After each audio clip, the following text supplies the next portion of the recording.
ओम सादर नमस्ते जी।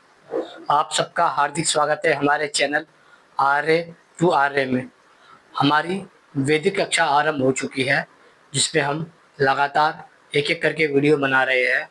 आइए आज हम नए विषय पे चलते हैं। आज का विषय रहेगा साध्य, साधना, साधन और साधक। ये किसे कहते हैं? आइए इसको समझने का प्रयास करते हैं कि क्या साध्य, साधना, साधन और साधक एक ही शब्द है या अलग-अलग? यदि अलग-अलग शब्द है तो ये कैसे समझे जा सकते हैं? आइए इसको समझने का प्रयास करते हैं। मुझे लगता है यदि आप इस विषय को समझ लेते हैं तो आपके दिमाग से बहुत से विषय क्लियर हो जाएँगे। आइए आरंभ करते हैं पहले शब्द से। पहला शब्द होता है साध्य। साध्य कहते हैं जो मनुष्य के जीवन का लक्ष्य है, अर्थात मनुष्य का जो शरीर है, जीवन है, इसका जो मुख्य उद्देश्य है वह है साध्य को प्राप्त करना है, अर्थात लक्ष्य को प्राप्त करना।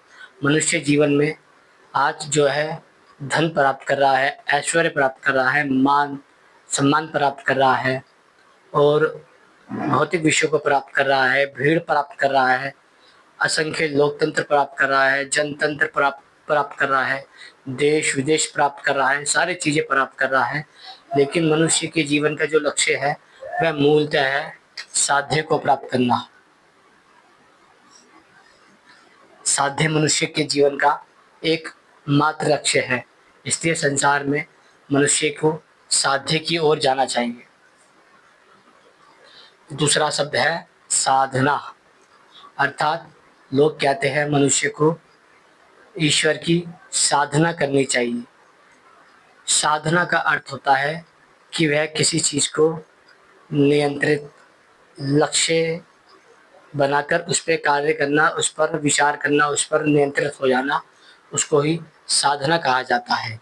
साधन, साधन वह प्रक्रिया होती है जो हमें उस लक्ष्य तक पहुँचने के लिए आवश्यक होती है, इसलिए उसे साधन कहा जाता है।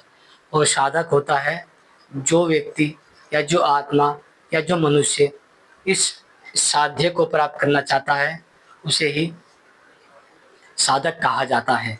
संसार में यदि आप साध्य, साधना, साधन और साधक को नहीं समझ पाते हैं, तो आपको मैं इनको समझने के लिए बड़े सरल से विषय समझा देता हूँ।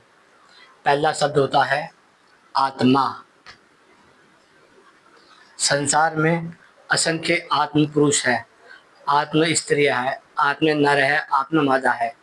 ये संसार में कीट पतंगों से लेके जीव जंतु पशु पक्षी पेड़ पौधे सब में आत्मा होती है, किंतु एक मनुष्य शरीर ही ऐसा है जिसमें मनुष्य की प्राप्ति ईश्वर के द्वारा हो सकती है।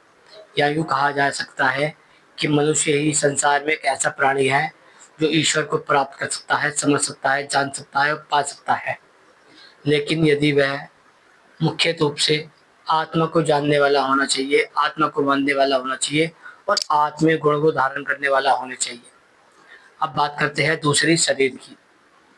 ये जो आप शरीर देख रहे हैं, ये शरीर मनुष्य का पंच तत्व से बना है, जिसे हम अग्नि, जल, वायु, धरती, आकाश और मिट्टी कहते हैं। इसलिए जब मनुष्य को यह शरीर मिलता है, तो वह इस शरीर को पाने के बाद परमात्मा के लिए कार्य करने लगता है। तीसरा शब्द आता है मन, अर्थात जो मनुष्य आत्मवान हो जाता है और जिसके पास शरीर होता है, वह मन को नियंत्रित कर कर परमात्मा की साधना करता है, अर्थात परमात्मा को साधने की कोशिश करता है। क्योंकि वह जीवन का लक्ष्य यही होता है कि एक आत्मा जब तक परमात्मा को नहीं साधेगा, तब तक वह साधक नहीं कहला सकता। इसलिए मनुष्य के जीवन का एक लक्ष्य और अंतिम लक्ष्य यही है कि प्रत्येक आत्मजन जो मनुष्य जीवन में है, प्रत्येक आत्मजन को परमात्मा की प्राप्ति के लिए साधना करनी चाहिए, साधन का उपयोग करके। अर्थात ये जो संसार में आप प्रकृति आदि देख रहे हैं, ये जो मिट्टी है, अग्नि है, जल है, वायु है, ये सारे के सारे साधन हैं। इन सभी साधनों का उपयोग करके इस पर लगाव या आसक्ति का भाव ना रखकर केवल हमें ये सोचना है कि ये जो सारे संसाधन हैं ईश्वर ने हमें इसलिए दिए हैं ताकि हम इसका उपयोग कर सकें और अपने लक्ष्य को प्राप्त कर सकें। जब आप इस बात को समझ जाते हैं तो आपके जीवन में बहुत सी चीज़ें समझ आ जाती है। संसार में जो साधक होता है, जो परमात्मा की साध्य की साधना करता है, वह धीरे धीरे उत्तम गुणों की ओर चले जाता है। वह सत्यवादी हो जाता है, वह न्यायकारी हो जाता है, वह परोपकारी हो जाता है, वह धर्मात्मा हो जाता है, वह उचित और अनुचित का निर्णय करने वाला हो जाता है, वह भक्ष्य अभक्ष्य का निर्णय करने वाला हो जाता है, वह संसार में सुख और दुख देखने और समझने वाला हो जाता है। उसको पता चल जाता है कि किस विषय में कितना सुख है और किस विषय में कितना दुख है। वह इन सब विषयों को जान लेता है, क्योंकि साधक साधन को जानता है, इसलिए वह साधना कर सकता है और साध्य को प्राप्त कर सकता है। संसार में जो आत्मजन है वह ही असली साधक होते हैं, क्योंकि उनके जीवन में उनको लक्ष्य पता होता है कि हमारे जीवन का लक्ष्य क्या है। संसार में बहुत से लोगों का मानना यह है कि ईश्वर की प्राप्ति के लिए घर छोड़ा जाता है, संसार छोड़ा जाता है। ऐसा बिल्कुल भी नहीं है। यदि मनुष्य ईश्वर की प्राप्ति के लिए संसार और शरीर छोड़ देता है तो वह प्राप्ति ईश्वर तो करे, मनुष्य तो कर ही नहीं सकता। फिर यह प्राप्ति केवल आत्मा की हो जाती है और आत्मा शरीर के बिना एक विचारहीन, दिशाहीन और कर्महीन तत्व कहलाता है। इसलिए जब तक आत्मा को प्रकृति के संपर्क में लाकर शरीर ना दिया जाए, अर्थात जो ये मनुष्य का चोला है ये ना दिया जाए, जब तक उसका मन, चित्त, बुद्धि और अहंकार का जो तत्व है वह एक्टिव नहीं होते। इसलिए मनुष्य को सबसे पहले यही समझना चाहिए कि मैं एक मनुष्य हूँ, मेरा जीवन आत्मा को जानने के लिए हुआ है और आत्मा को जानने के बाद तभी मैं परमात्मा को जान सकता हूँ। जब मैं साधक बन जाऊँगा तभी मुझसे साध्य की प्राप्ति की जा सकती है। जब आप इन शब्दों को समझ जाते हैं तो संसार में आप बहुत सी चीज़ों को समझ जाते हैं। जब आप किसी व्यक्ति के मुँह से सुनते हैं कि मनुष्य को साधना करनी चाहिए, मनुष्य को ईश्वर की साधना करनी चाहिए, तो उनका लक्ष्य यही होता है कि वे आपको ये बताना चाहते हैं कि मनुष्य को अपने मन को नियंत्रित करके, अपने ज्ञान को नियंत्रित करके, अपने बुद्धि और चित्त को नियंत्रित करके साध्य की प्राप्ति के लिए साधना करनी चाहिए। जब वह मनुष्य, वह साधक जब ईश्वर की प्राप्ति में लग जाता है तब वह सर्वप्रथम अपने भीतर संतोष को प्राप्त करता है। जब संसार में कोई मनुष्य संतोषवान हो जाता है तो वह संसार में ही सुख को प्राप्त कर लेता है।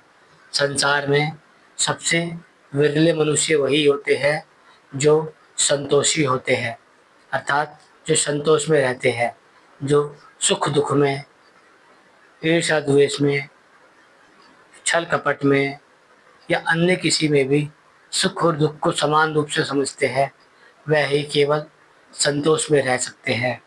वह ये जानते हैं कि ये जो संसार है यह परिवर्तनशील है।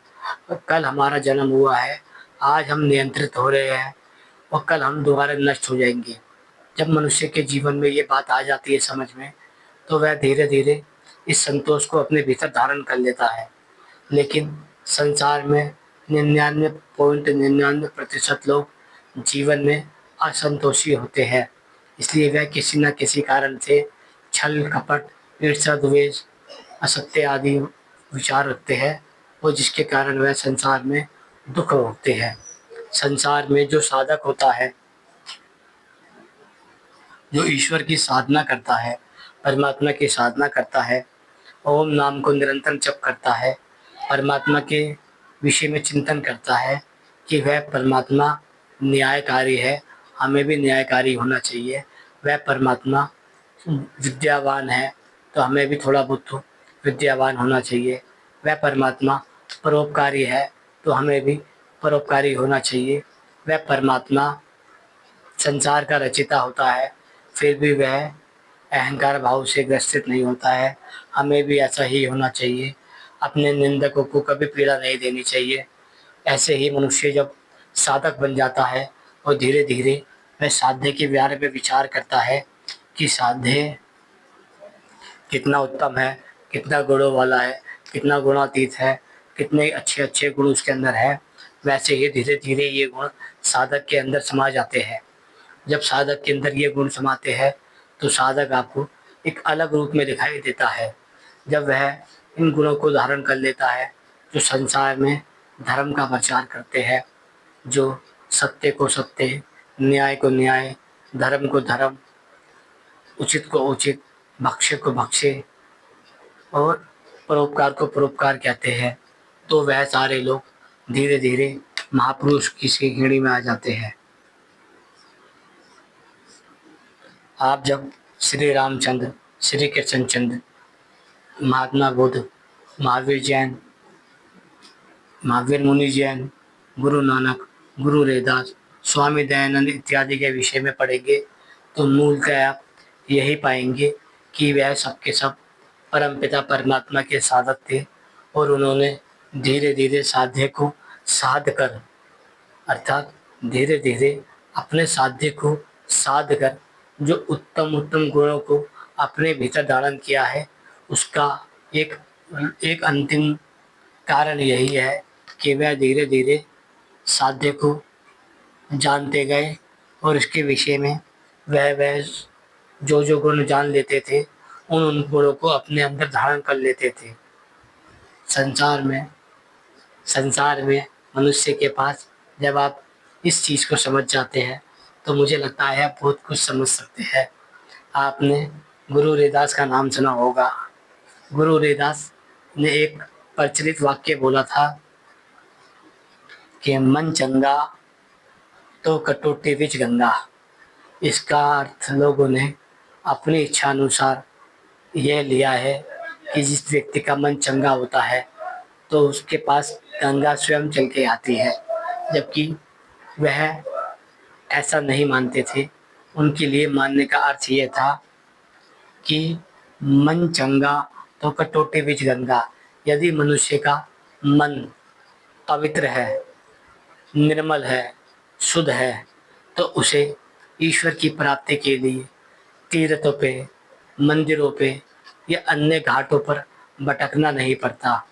वह साधक जहाँ भी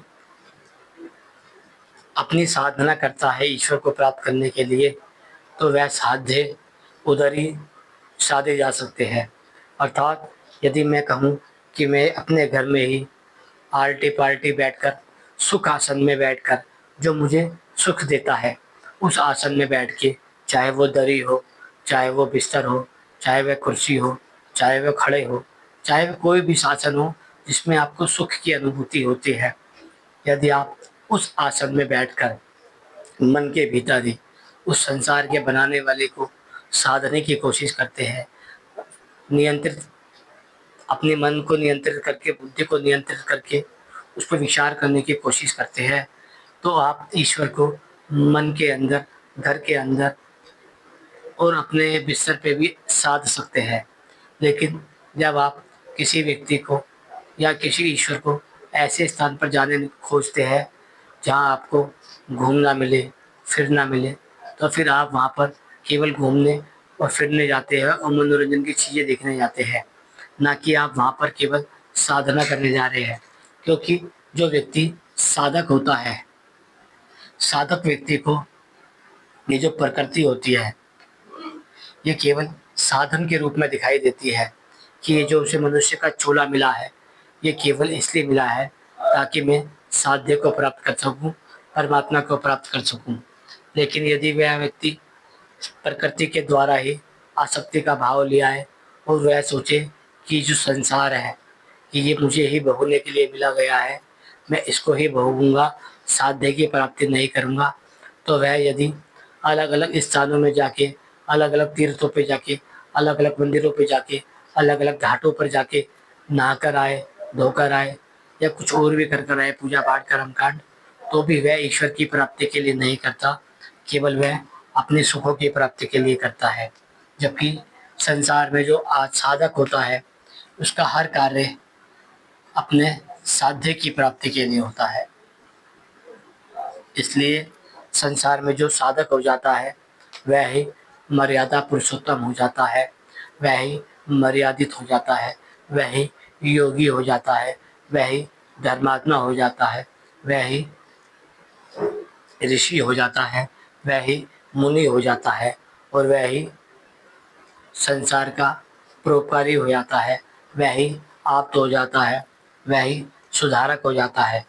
जब मनुष्य धीरे धीरे इन विषयों को समझ जाता है, तो उसके जीवन में बहुत सी चीज़ें समझ आ जाती है। अब हम बात करते हैं, क्या श्री राम,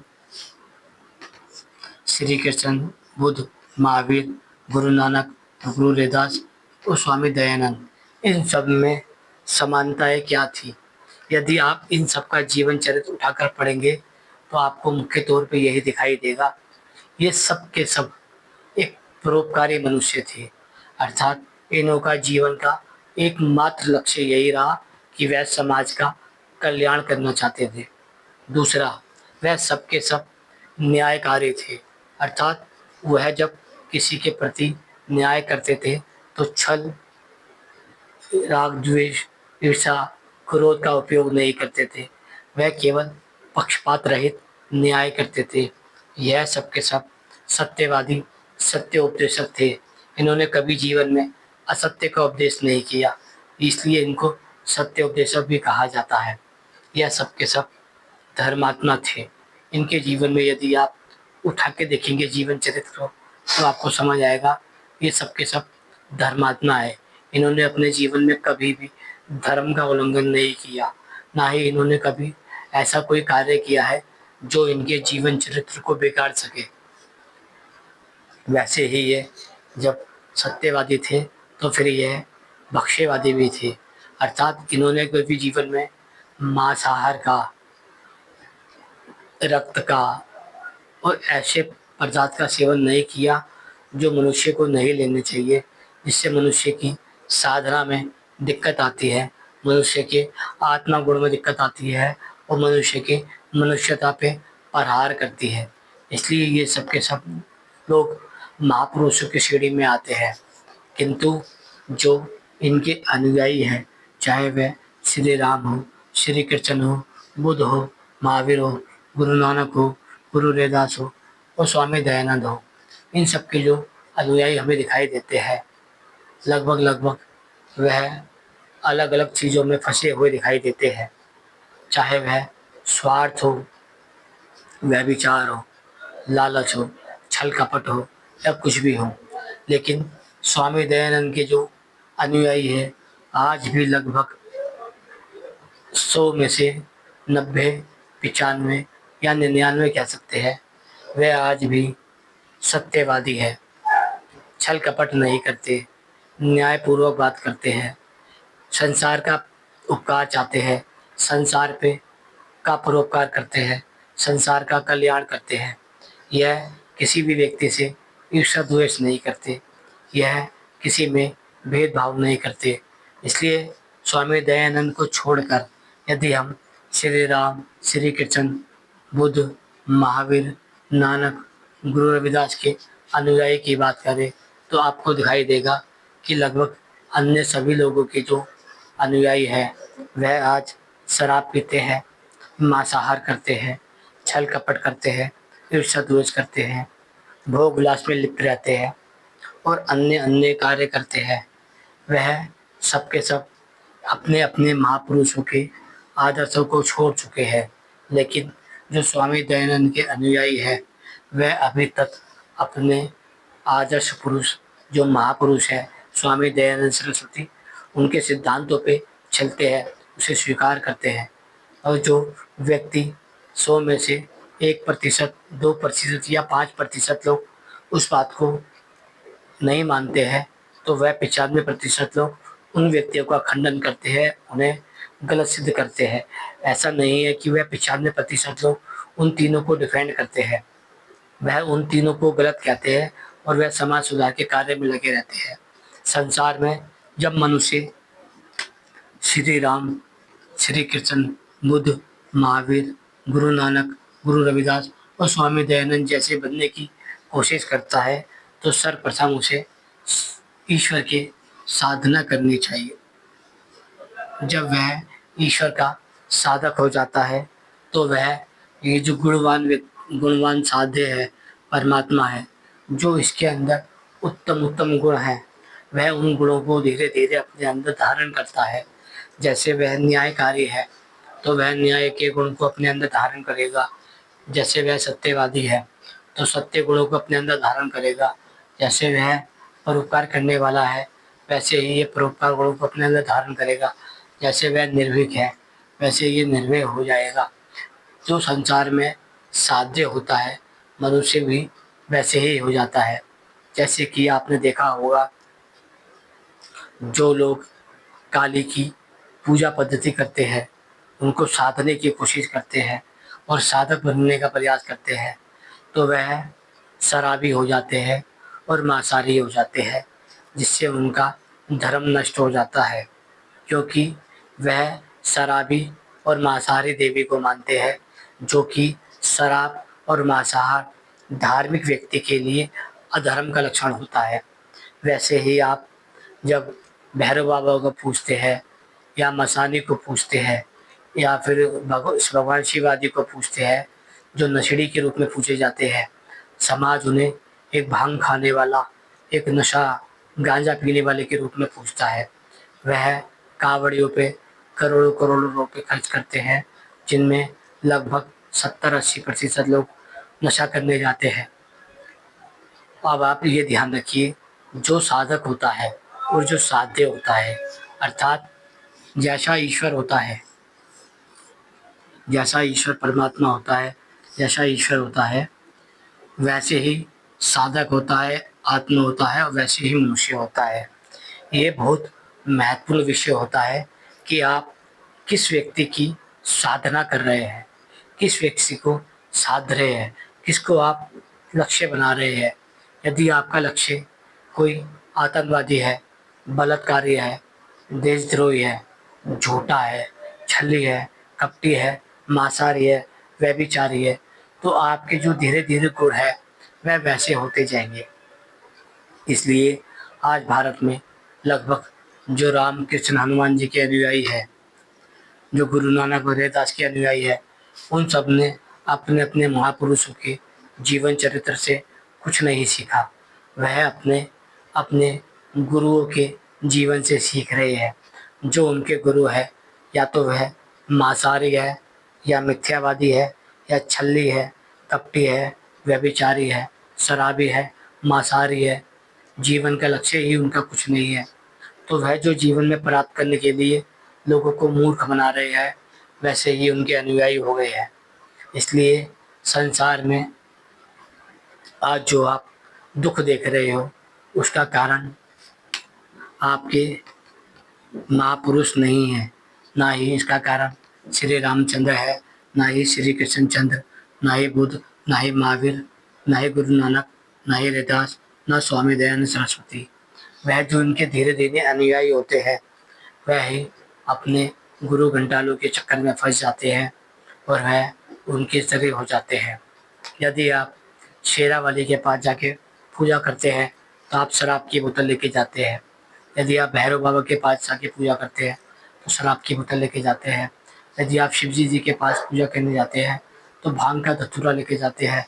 यदि आप कामाख्या आदि पर जाते हैं, तो पशुओं की बलि करने जाते हैं। यदि आप पशुओं की बलि, शराब आदि को उचित मानते हैं, तो आपको समझना चाहिए कि जो मांस आदि है, पशु बलि है, वह भी प्राणी होते हैं। उनके अंदर भी आत्मा होती है, जो सुख दुख का अनुभव कर सकती है, क्योंकि वह संतान प्राप्त करते हैं। अर्थात वह आपके और हमारे जैसे होते हैं, और वह एक दूसरे के जीवन से निर्भर करते हैं। जब उनकी माता पिता उनके साथ नहीं होते तो वह भोजन के लिए परेशान हो जाते हैं, इसलिए उनके माता पिता भोजन की व्यवस्था करते हैं। आपको ये समझना पड़ेगा कि जो पशु पक्षी होते हैं उनमें भी आपके प्रकार की ही चेतना होती है, जो सुख दुख का अनुभव कर सकती है, जो अपनी जान बचाने के लिए प्रेम का संबंध दिखाती है, अपने आपसी बच्चों को देखती है। यदि आप पशु बलि को स्वीकार करते हैं तो आपके अंदर से मानवीय गुण घट जाता है, आत्मीय गुण घट जाता है और साधक का गुण घट जाता है।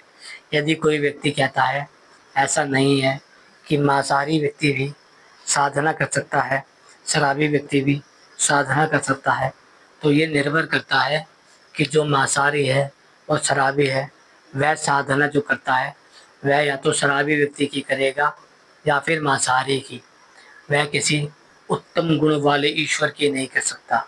वह किसी कपोल कल्पित देवी देवताओं की तो कर सकता है, लेकिन उस कल्याणकारी परमात्मा की नहीं कर सकता है जिसने इस संसार का निर्माण किया है।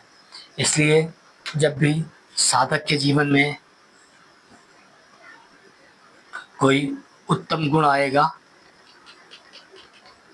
तो वह मात्र ईश्वर के द्वारा आएगा, और ईश्वर सत्यवादी,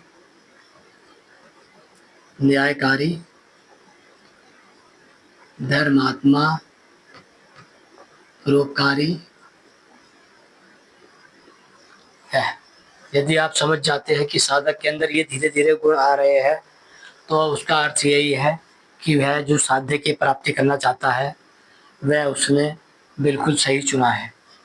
यदि कोई व्यक्ति साधक होते होते मांसाहारी, व्यभिचारी, आतंकवादी, छल्ली, कपटी अलग अलग होता जा रहा है तो इसका अर्थ यही है कि उसने जो साधन चुना है अपना, साध्य न साधक ने, वह गलत प्रकार से चुन लिया है।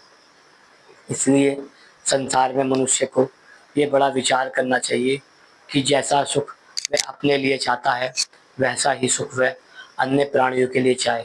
जैसा वह चिंता अपनी संतानों के लिए करता है वैसी चिंता वह अन्य के लिए भी करे।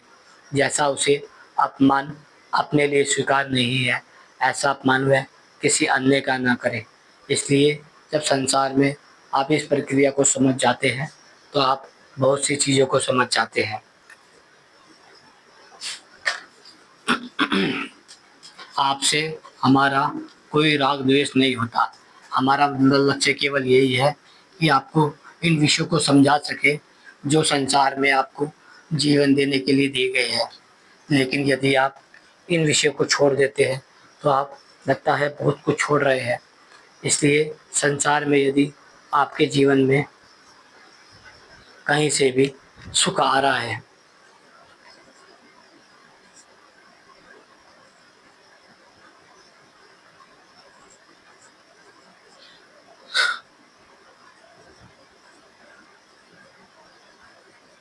सुख, आनंद, धर्म, न्याय, करुणा, दया, सत्य, परोपकार, यदि आपके जीवन में कहीं से भी सुख, आनंद, धर्म, न्याय, करुणा, दया, सत्य और परोपकार आ रहा है तो वह बहुत निर्भर करता है कि आपने अपने जीवन में किसको मुख्य लक्ष्य बना रखा है। यदि आपका साध्य यानी कि ईश्वर, जिसे मनुष्य कई प्रकार से आस्था समझ लेते हैं, यदि किसी बलात्कारी, आतंकवादी, चोर, चक्का, मिथ्यावादी,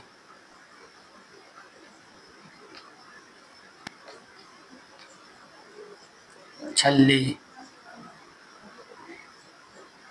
कपटी, व्यभिचारी,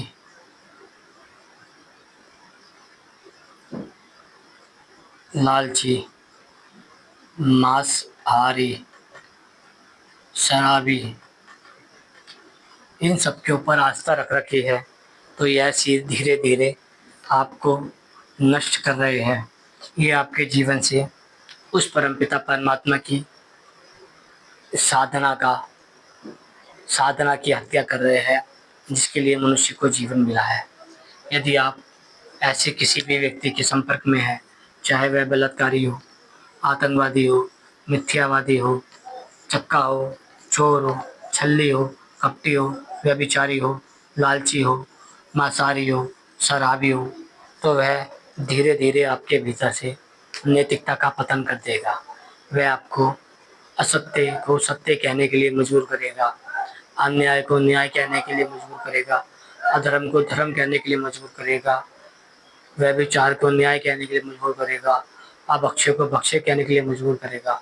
संसार में जब आप अपना गलत मार्गदर्शक पकड़ लेते हैं, तो यह संसार आपको सुख देने के बदले दुख देता दिखाई देता है, जबकि जो ईश्वर है वह सुखकारी है, आनंद स्वरूप है।